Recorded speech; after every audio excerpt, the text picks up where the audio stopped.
Assalamualaikum warahmatullahi wabarakatuh. Perkenalkan, kami dari kelompok 7 akan mempresentasikan mengenai desain preformulasi salep ekstrak daun pegagan yang disusun oleh Aldian Bagus Parandani, Alivia Kurniati, saya sendiri Arina Astika Putri, Esti Erdiati, dan Imelia Nursafitri.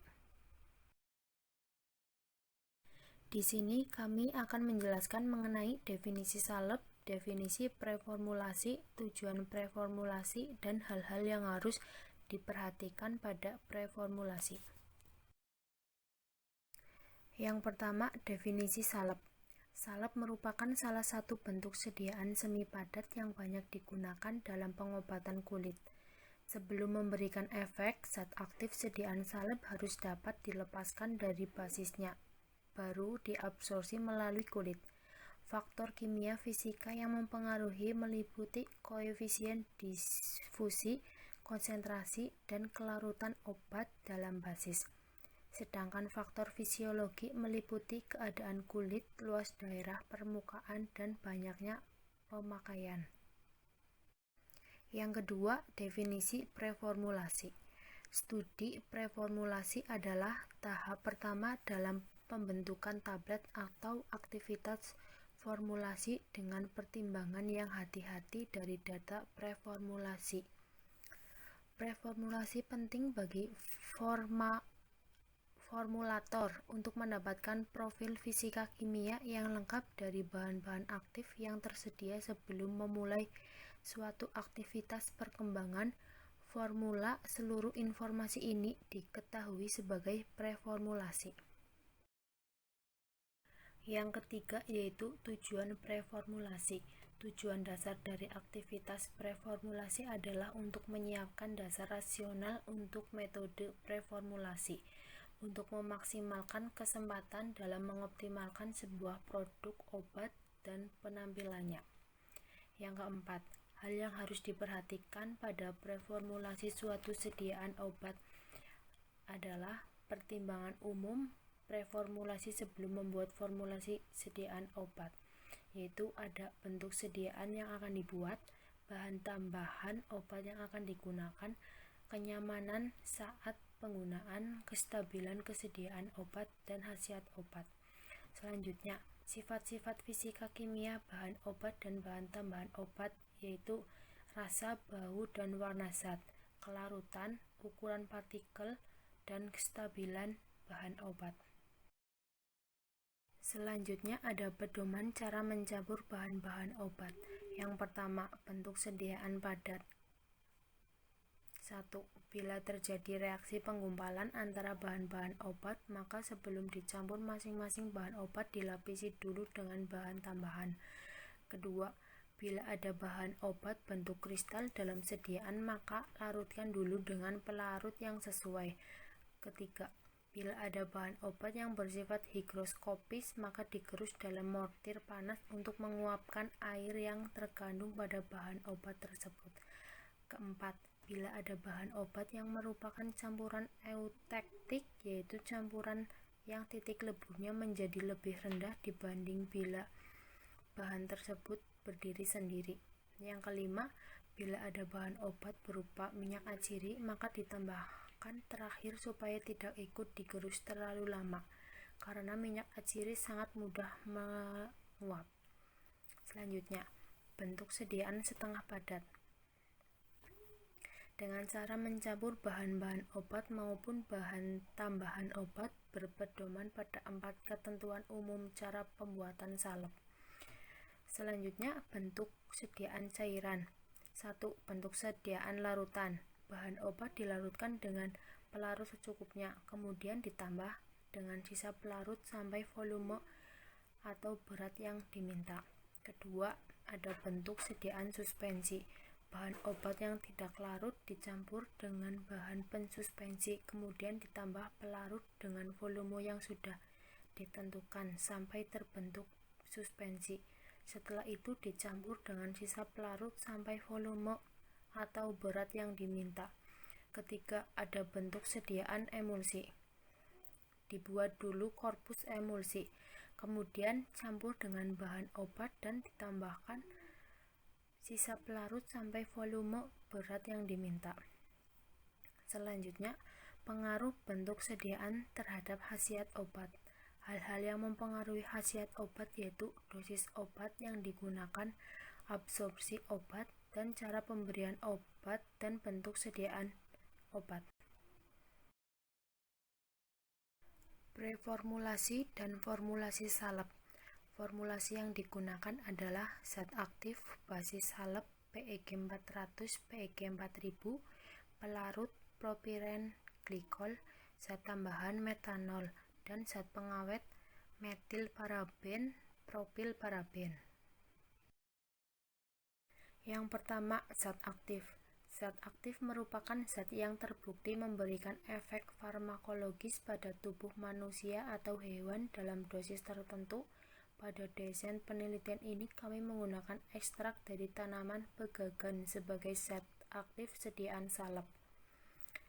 Ekstrak dari daun pegagan telah dilaporkan berpotensi sebagai antioksidan, agen antimikroba, agen sintetis kolagen, dan bahkan berperan sebagai penyembuh luka.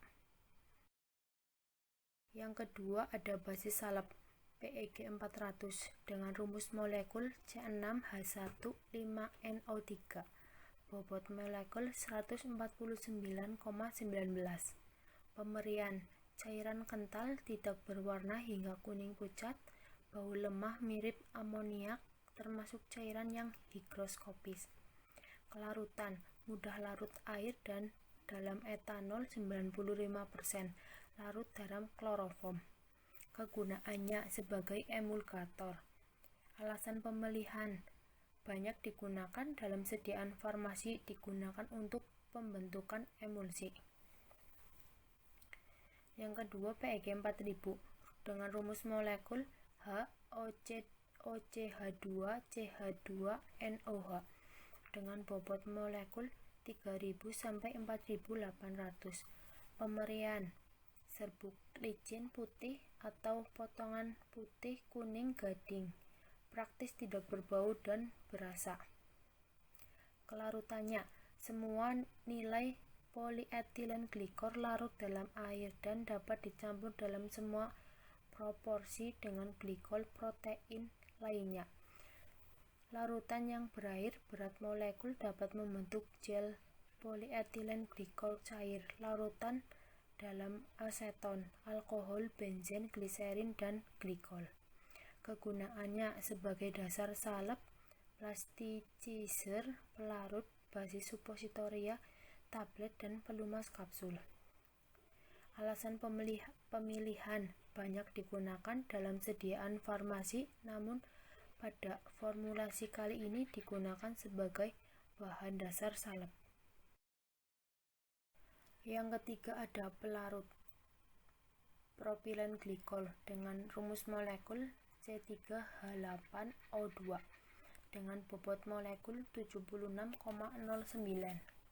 dengan pemberian cairan kental, jernih, tidak berbau, rasa agak manis.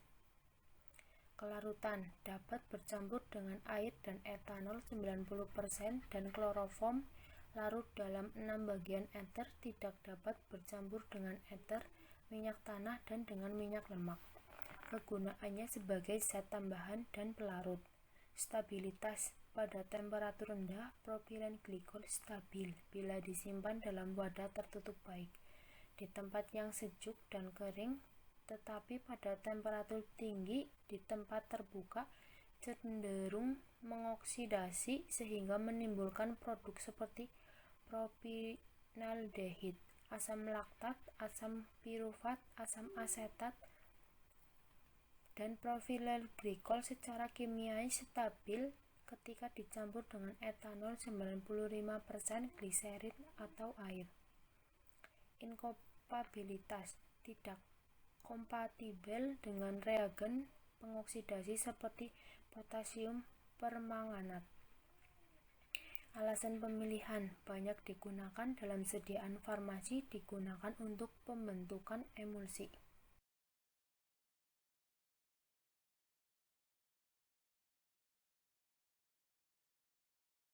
Yang kelima, pengawet.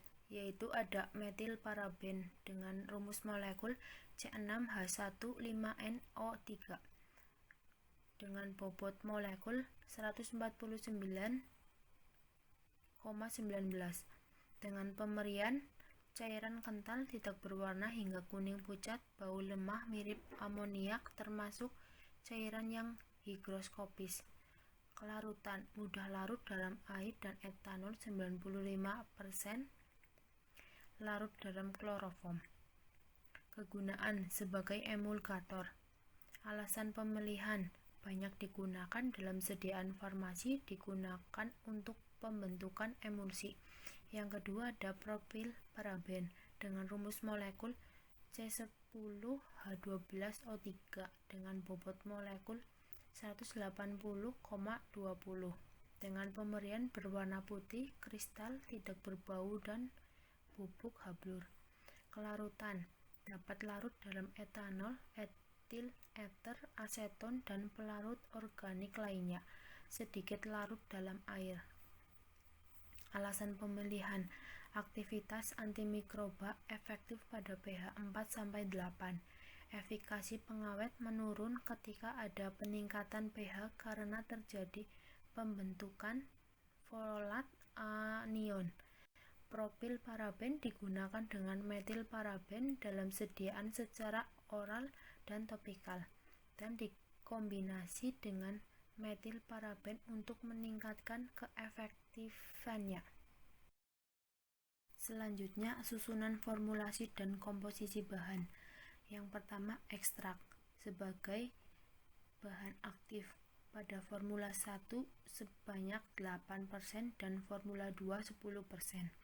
Yang kedua ada PEG 400 yaitu sebagai basis salep dengan formula 1 56% dan formula 2 54%. Yang ketiga ada PEG 4000 berfungsi sebagai basis salep dengan formula 1 24% dan formula 2 24. Yang keempat, propilen glikol sebagai pelarut pada formula 1 dan 2 yaitu 11,5%. Yang kelima ada mentol sebagai zat tambahan pada formula 1 dan 2 sebanyak 0,3%. Yang keenam ada metil paraben yaitu berfungsi sebagai bahan pengawet pada formula 1 dan formula 2 sebanyak 0,02%. Selanjutnya yang ketujuh, propil paraben sebagai zat pengawet pada formula 1 dan formula 2 yaitu sebanyak 0,18%. Dan untuk jumlahnya masing-masing 100 gram. Selanjutnya, evaluasi sediaan emulsi. Yang pertama, organoleptis. Pemeriksaan ini meliputi pemeriksaan konsistensi, bau, warna, dan homogenitas dari sediaan.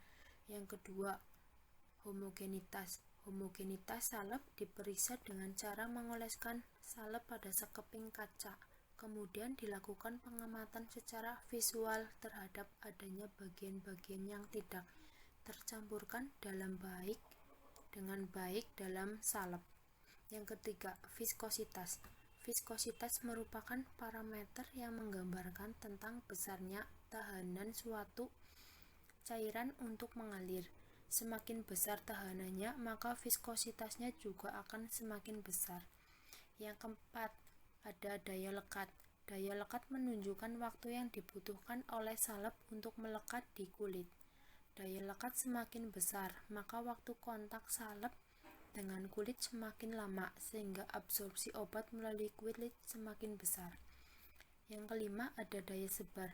Uji daya sebar dilakukan untuk melihat salep dapat menyebar dengan baik atau tidak dan mengetahui kelunakan massa salep sehingga dapat dilihat kemudahan pengolesan saat pengolesan sediaan ke kulit. Yang keenam, ada uji pH. Uji pH bertujuan untuk mengetahui sifat dari salep dalam mengiritasi kulit. Kulit normal berkisar antara pH 4,5 sampai 6,5. Nilai pH yang melampaui 7 dikhawatirkan dapat menyebabkan iritasi kulit. Kesimpulan dari presentasi kami yaitu studi preformulasi adalah tahap pertama dalam pembentukan tablet atau aktivitas formulasi dengan pertimbangan yang hati-hati dari data preformulasi. Tujuan dari aktivitas preformulasi adalah untuk menyiapkan dasar rasional untuk metode preformulasi, untuk memaksimalkan kesempatan dalam mengoptimalkan sebuah produk, obat, dan penampilannya. Salep merupakan salah satu bentuk sediaan semi padat yang banyak digunakan dalam pengobatan kulit. Sebelum memberikan efek, zat aktif sediaan salep harus dapat dilepaskan dari basisnya, baru diabsorpsi melalui kulit. Hal ini dipengaruhi oleh beberapa faktor, baik faktor fisiologis maupun kimia fisika. Faktor kimia fisika tersebut meliputi koefisien difusi, konsentrasi, dan kelarutan obat dalam basis. Sedangkan faktor fisiologi meliputi keadaan kulit, luas daerah permukaan, dan banyaknya pemakaian. Terima kasih, sekian presentasi dari kelompok kami. Apabila ada banyak kesalahan, mohon maaf. Wabillahi taufik wal hidayah. Wassalamualaikum warahmatullahi wabarakatuh.